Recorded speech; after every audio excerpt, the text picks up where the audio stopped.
ಇಂದು ಗಣೇಶ ಚತುರ್ಥಿ ಸಂಭ್ರಮ. ಹೀಗಾಗಿ ಸಾಂಸ್ಕೃತಿಕ ನಗರ ಮೈಸೂರಿನಲ್ಲೂ ಕೂಡ ಗಣೇಶನ ಉತ್ಸವಗಳು ನಡೀತಾ ಇದೆ. ವಿಶೇಷವಾಗಿ ಆಗಿರುವಂತಹ ರೇವಣ್ಣ ಅವರು ಪ್ರತಿ ವರ್ಷವೂ ಕೂಡ ವಿಶೇಷ ವಿನ್ಯಾಸದ ಗಣಪತಿಗಳನ್ನ ಮಾಡೋದು ವಾಡಿಕೆ. ಹೀಗಾಗಿ ಈ ಬಾರಿಯೂ ಕೂಡ ವಿಶೇಷವಾದಂತಹ ಗಣಪತಿಯನ್ನು ಮಾಡಿರ್ತಕ್ಕಂಥದ್ದು. ಏನು ವಿಶ್ವದಲ್ಲೇ ಹೆಸರುವಾಸಿಯಾಗಿರುವಂತಹ ಅಯೋಧ್ಯ ಶ್ರೀರಾಮ ಮಂದಿರದ ಏನು ಉದ್ಘಾಟನೆ ಆಯಿತು, ಹೀಗಾಗಿ ಆ ಒಂದು ಕಾನ್ಸೆಪ್ಟ್ನಲ್ಲಿ ಅಯೋಧ್ಯ ರಾಮ ಮಂದಿರದ ಬಾಲರಾಮನನ್ನು ಕೂಡ ಏನು ಜೇಡಿ ಮಣ್ಣಿನಿಂದ ಕಲಾಕೃತಿಯನ್ನು ಮಾಡಿ ಅದ್ಭುತವಾಗಿ ಚಿತ್ರಣ ಮಾಡಿರ್ತಕ್ಕಂಥದ್ದು. ಈ ಒಂದು ಬಾಲರಾಮನಿಗೆ ಬಾಲಗಣಪತಿ ಒಂದು ರೀತಿ ಪೂಜೆ ಮಾಡುವಂತಹ ಕಾನ್ಸೆಪ್ಟನ್ನು ತಂದಿರತಕ್ಕಂಥದ್ದು. ಇದ್ರ ಜೊತೆ ಏನು ದೇಶದ ಪ್ರಧಾನಿಗಳಾಗಿರುವಂತಹ ನರೇಂದ್ರ ಮೋದಿ ಅವರನ್ನ 3 ಆಕಾರಗಳಲ್ಲಿ ಮಾಡಲಾಗಿದೆ. ಯಾಕಂದರೆ ಅವರು ಯಾವಾಗಲೂ ವೇಸ್ಟ್ ಕೋಟನ್ನು ಹಾಕ್ತಾರೆ. ಹೀಗಾಗಿ 3 ಬಣ್ಣದ ವೇಸ್ಟ್ ಕೋಟ್ನಲ್ಲಿ ದೇಶದ ಪ್ರಧಾನಿಯಾಗಿರುವಂತಹ ನರೇಂದ್ರ ಮೋದಿ ಅವ್ರನ್ನ ಮಾಡಲಾಗಿದೆ. ಹಾಗೂ ಮೈಸೂರಿನ ನೂತನ ಸಂಸದರಾಗಿರುವಂತಹ ಯದುವೀರವರು ಕೂಡ ಏನು ಈ ಒಂದು ಕಲಾಕೃತಿಯಲ್ಲಿ ಅಲ್ಲಿರ್ತಕ್ಕಂಥದ್ದು. ಹೀಗಾಗಿ ಯದುವೀರವರು, ಗಣಪತಿ ಹಾಗೂ ಮೋದಿಯವರು ಒಂದು ಕಾರ್ಯಕ್ರಮವನ್ನು ಉದ್ಘಾಟನೆ ಮಾಡುವಂತಹ ಕಾನ್ಸೆಪ್ಟನ್ನು ಮಾಡಲಾಗಿದೆ.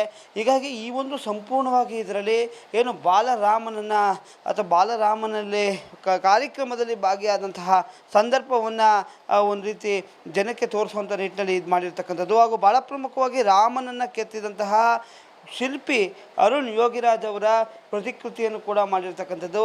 ಯಾಕಂದರೆ ಅರುಣ್ ಯೋಗಿರಾಜ್ ಅವರು ಇಡೀ ವಿಶ್ವದಲ್ಲಿ ಹೆಸರು ಮಾಡಿರುವಂತಹ ಕಲಾವಿದ ಹಾಗೂ ಮೈಸೂರಿನವರೇ ಆಗಿದ್ದರಿಂದ ಆ ಒಂದು ಹೆಗ್ಗಳಿಕೆಯಲ್ಲೂ ಕೂಡ ಮಾಡಿರ್ತಕ್ಕಂಥದ್ದು.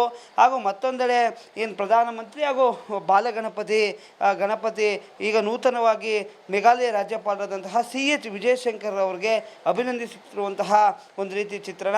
ಹಾಗೂ ಮತ್ತೊಂದೆಡೆ ಏನು ಗಣಪತಿ ಈಗಾಗಲೇ ರಾಷ್ಟ್ರ ಪ್ರಶಸ್ತಿ ಪಡೆದಂತಹ ಕಾಂತಾರ ಖ್ಯಾತಿಯ ರಿಷಬ್ ಶೆಟ್ಟಿ ಅವ್ರನ್ನು ಕೂಡ ಇಲ್ಲಿ ಮಾಡಿರ್ತಕ್ಕಂಥದ್ದು. ಹೀಗಾಗಿ ಈ ಒಂದು ತಮ್ಮ ಕಲೆಯಲ್ಲಿ ಕೈಚಳಕದಲ್ಲಿ ಅನೇಕ ರೀತಿಯಾದ ಕಲಾಕೃತಿಗಳನ್ನು ಕೂಡ ಪ್ರತಿ ವರ್ಷವೂ ಕೂಡ ಮಾಡ್ಕೊಂಡು ಬರ್ತಾರೆ.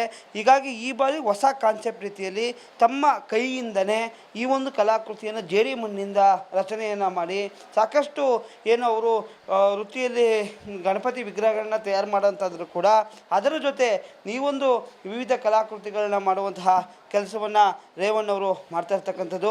ಪ್ರತಿ ವರ್ಷವೂ ಕೂಡ ಒಂದೊಂದು ಕಾನ್ಸೆಪ್ಟ್ನಲ್ಲಿ ಮಾಡ್ತಾಯಿದ್ದೀನಿ ಕಳೆದ 2 ದಶಕಗಳಿಂದ.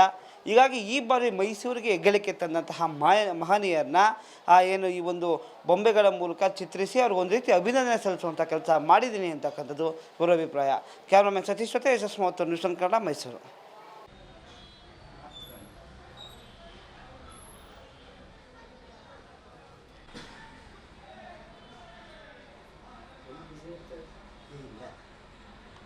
ಇಲ್ಲ